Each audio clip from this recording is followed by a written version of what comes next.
Hello, I'm Dango Rose. Welcome to the Mountaineer Podcast, where everybody's listening. The Mountaineer brings you the latest news of the Peak to Peak region, in print, online, through our podcast, social media, and special publications. Now, listen in to the latest news of the area with our local journalists.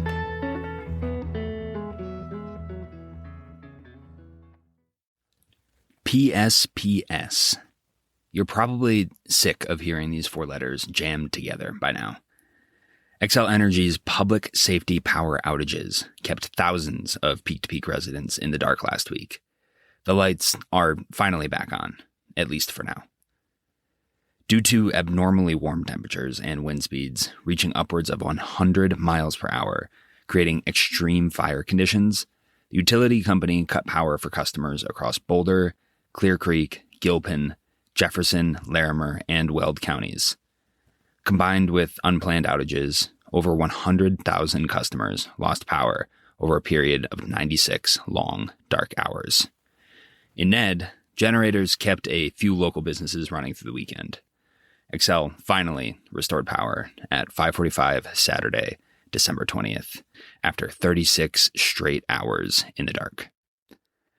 Welcome to the Mountaineer Podcast. I'm Tyler Hickman. Today, we're bringing you a holiday segment from our resident history buff, Maryann Rosen, about life as a 19th century peak-to-peak miner during Christmas. No spoilers here, but it wasn't always merry and bright. But before we dive in, here are this week's news bites.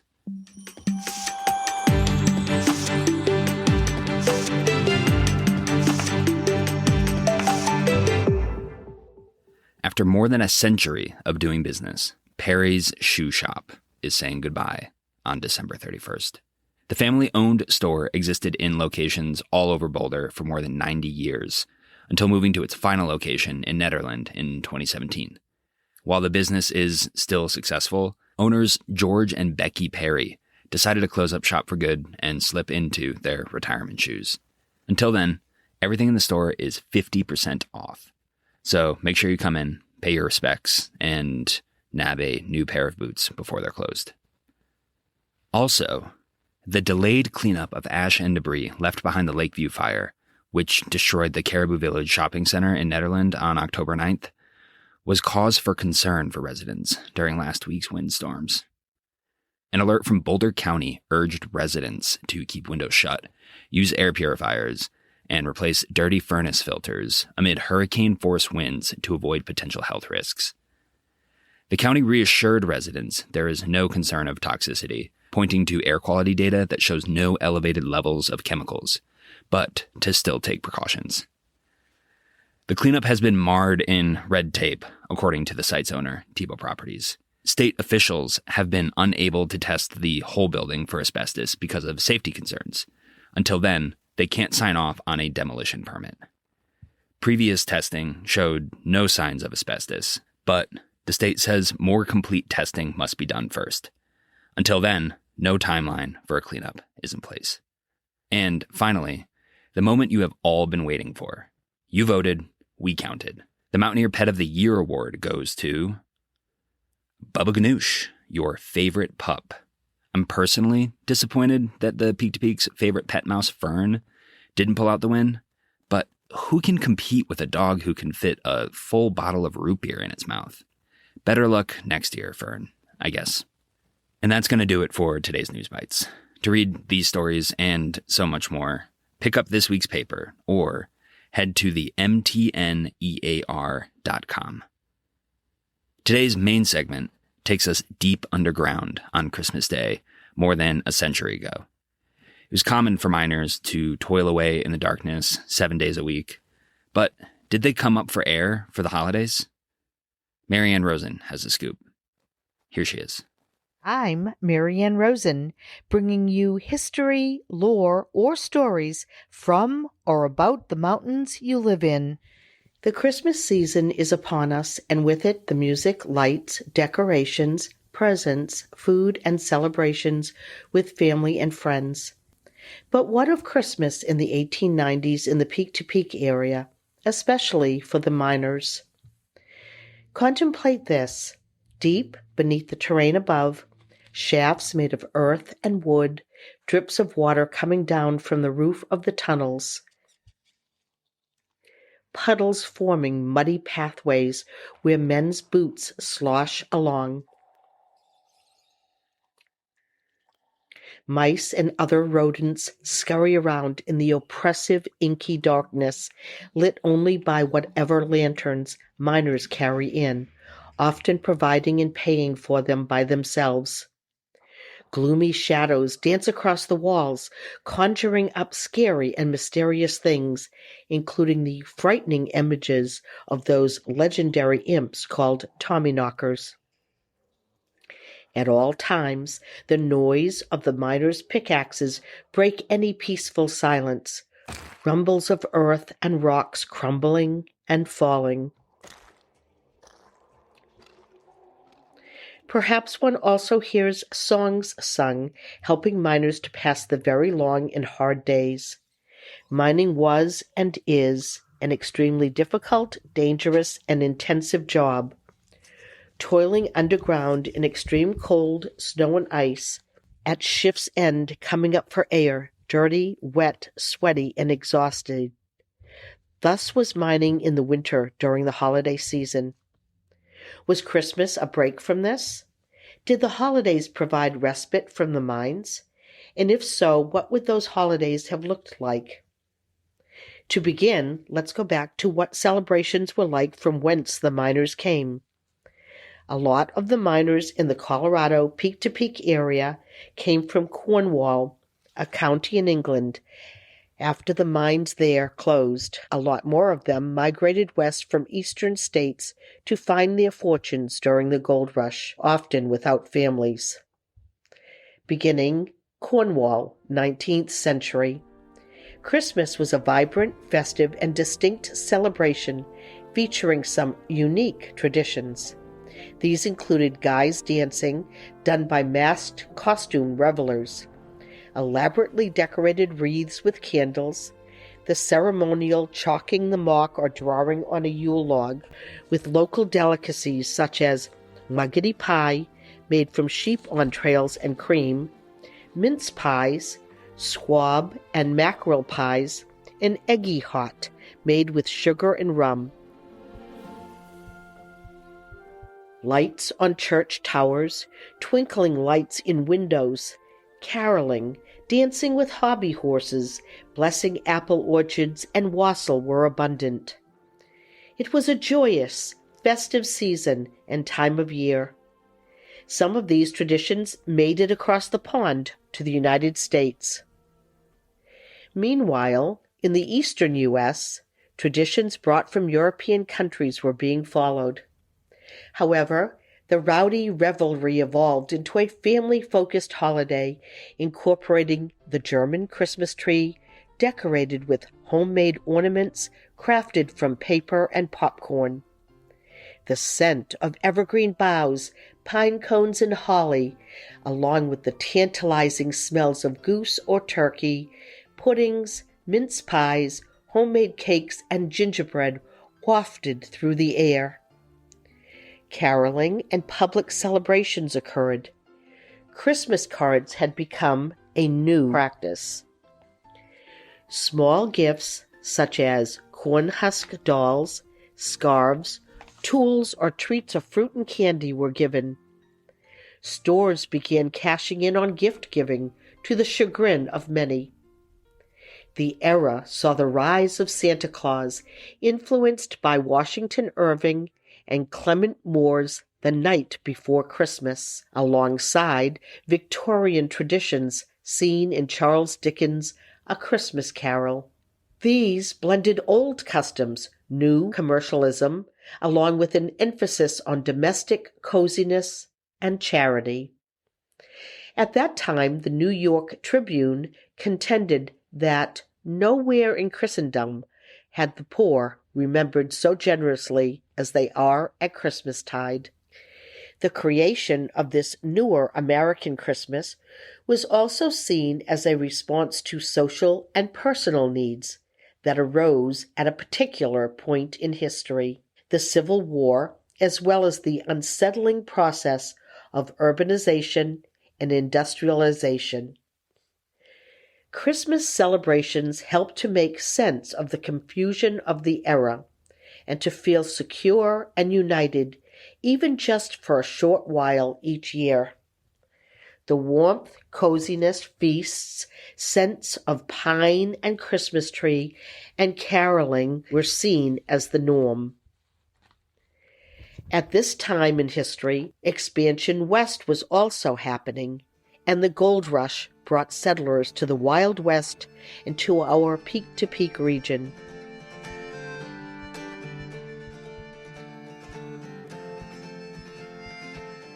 Although frontier settlers to the west brought their Christmas customs with them, the tougher, more difficult lifestyle of settlers made Christmas a time focused on communal effort and resourcefulness. The cold, snowy winter weather, with its whistling winds, along with more scarcity in the west, especially if one lived further from a town, made for a more simple celebration.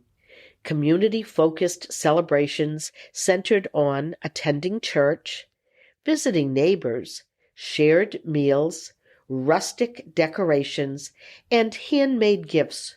Celebrations varied from quiet family gatherings to boisterous games while embracing gratitude and togetherness within sparse settings. Christmas was a mix of hardship and celebration, a welcome break from hard work. Closer to towns, better supplied stores provided items for gifts, such as pencils, yarn, paint sets, combs, candles, penknives, and even new clothes or materials to make them. Most gifts were left unwrapped and placed in stockings that hung at mantles or wherever one could find a place, as paper was saved and used for writing, insulation, and decorations.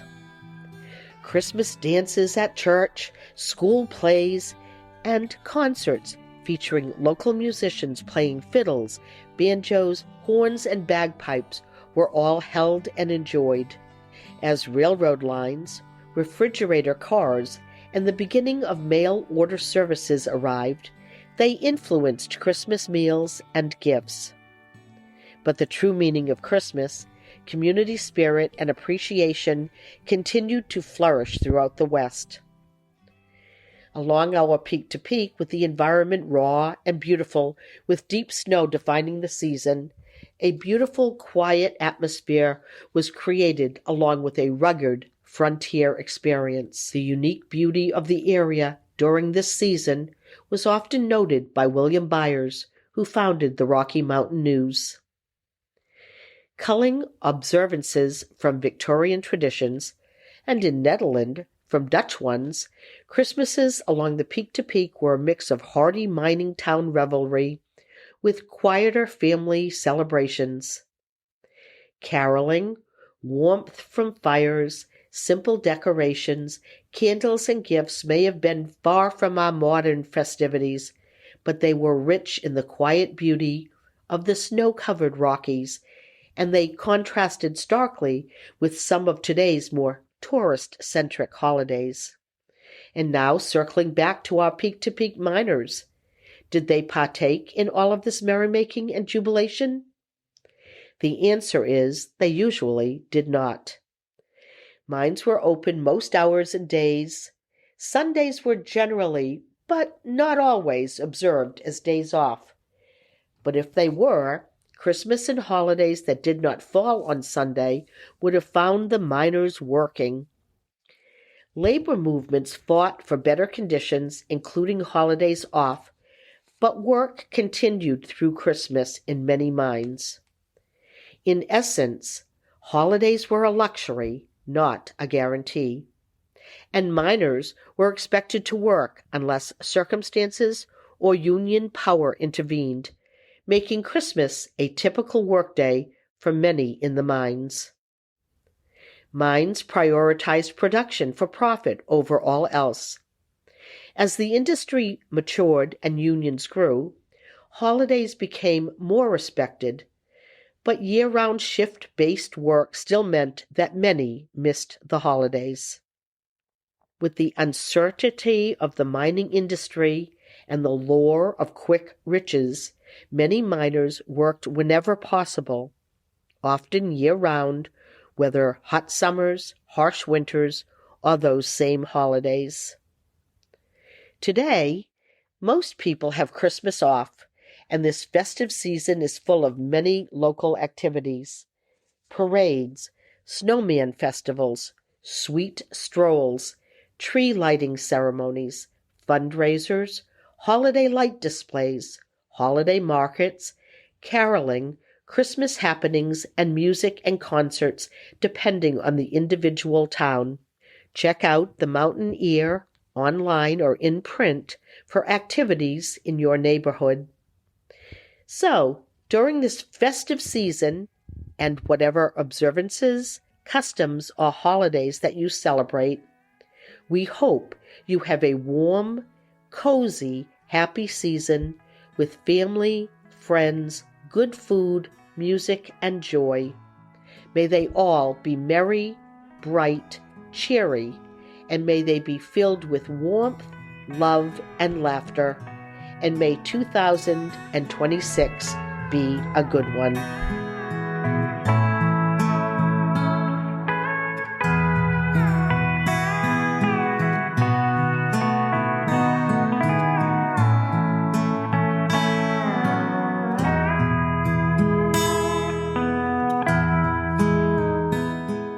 Listen in next time to the Mountain Ear Podcast for more mountain history, lore, or stories. I'm Maryann Rosen. Thank you for listening. Thanks, Maryann. Stories like this always remind me that I was definitely born in the right century.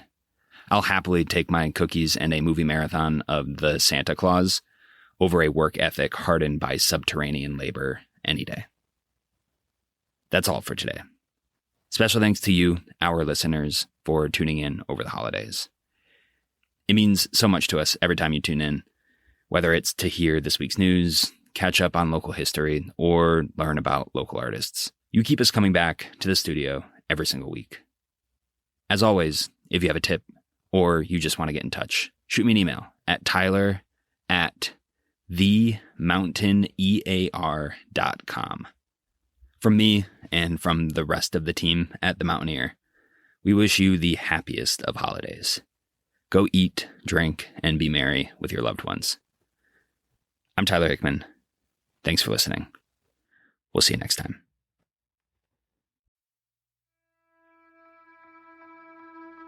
And that's it for our show. Subscribe online to get more access to more news, weekly updates to our community calendar, and a link to our YouTube channel by visiting themountaineer.com. Be sure to use the coupon code PODCAST when subscribing for a 10% discount, only available to our listeners.